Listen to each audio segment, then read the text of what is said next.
I love LA. This is home. I'm not picturing myself in an Indiana jersey or picturing myself in a Thunder jersey. I picture myself in a Lakers jersey. In case you can't tell, that voice right there is Paul George.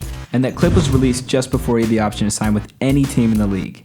Now, I'm no genius, but after hearing this, I would have probably bet PG was signing with the Lakers. It's not like he said, I can picture myself playing with the Liaoning Flying Leopards with Lance Stevenson. And the Lake Show thought the same. Not that he was going to ship out to China, but that he'd be joining the purple and gold. Psych! I'm Frank Smith, and this is the story of how Paul George has repeatedly screwed over the Lakers, a ClutchPoints original mini-documentary. Now, instead of signing, the Lakers were misled, ignored, and arguably screwed over by George. It all started in June of 2017. Paul George informed the Pacers front office that he did not intend to resign with the team. Years of playoff disappointment had gotten to his head, and he wanted out of Indy. Rumors quickly swirled that he has to be swapped to the Lakers to be closer to home. But the Lakers weren't the only ones lining up for PG's services. However, they were widely regarded around the league to have a leg up on other suitors, such as the Cavs and the Celtics. The Pacers had other ideas. They swapped George to the Thunder in the offseason for Victor Oladipo and Domantas Sabonis.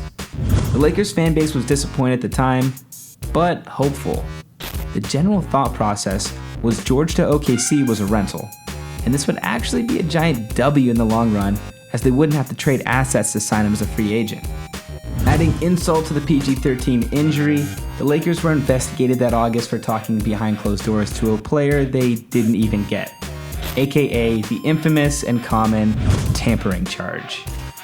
The Lakers denied any and all accusations, but you'd have to be pretty naive to believe they had a shot at one of the best players in the world and decided to completely stay away. Anyway, Brian Shaw, a former Pacers coach, who then moved back to work with the Lakers, had extensive conversations with George during the period in which he was traded to OKC. When questioned on this, George said these conversations were mostly about fishing. Something like, hey, Paul, how about you come fishing in a Lakers uniform? The Lakers were still hit with a $500,000 fine, making it the most expensive fishing conversation in league history. The Lakers faithful were forced to endure a dreadful 2017-18 season, but there was a light at the end of the tunnel. The team had their eye on some big free agents, and George was still a lock to come to LA, right? Little did the Lakers know, George had already made his mind up weeks before the previous season had even come to a close. They wouldn't even get a meeting with the All-Star. Russell Westbrook announced he was throwing a mansion party with no expenses spared the night before George could sign a new contract. Eyebrows were raised in Lakerland, and on June 30th, their worst fears were revealed. Russ brought George on stage, where he would announce to the world that he was here to stay. Ironic and devastating to LA. Then George made it even worse in his post-signing interviews, saying things like, had I played one more year in Indy, I would have been in a Lakers uniform. And I wanted to come to LA a year ago, prior to going to OKC, and unfortunately wasn't traded to the Lakers. The Lakers didn't grab me. Those comments did the opposite of what George intended. Clearly, he wasn't as in touch with the Lakers fan base as he used to be when he grew up in Palmdale. LA fans were enraged. To be fair, the team ended up with a decent consolation prize. But it wasn't enough for George to give the Lakers his talents. It was time to play a hand in making sure other top players didn't end up in the purple and gold.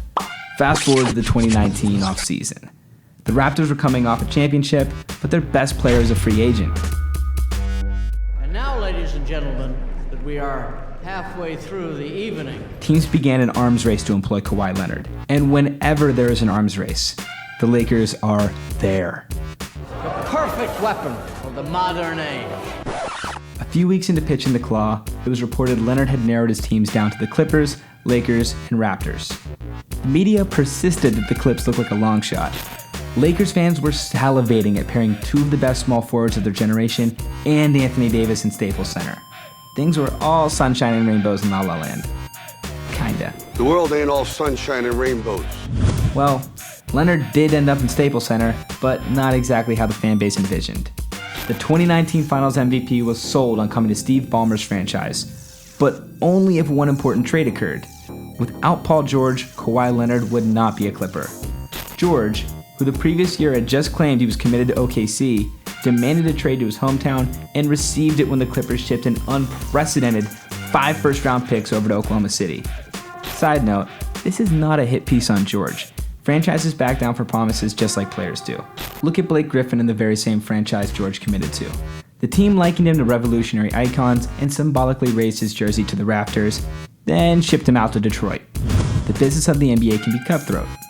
Anyways, thanks to George's trade and the Clippers' willingness to sell their future, Kawhi rejected the Lakers and moved in across the hall.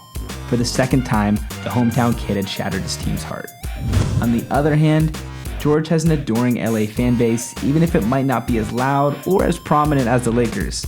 And the Lakers are fielding a team with one of the greatest of all time, plus a unibrowed unicorn. So while he might get booed out of the arena on his home court, George versus the Lakers is a battle that will continue for years. We'll see who ends up with the final word. Huge thanks to all who watched, and to the tremendous team at ClutchPoints who produced this. I'm Frank Smith. You can follow me at FMS_Frank Smith and follow ClutchPoints at ClutchPoints.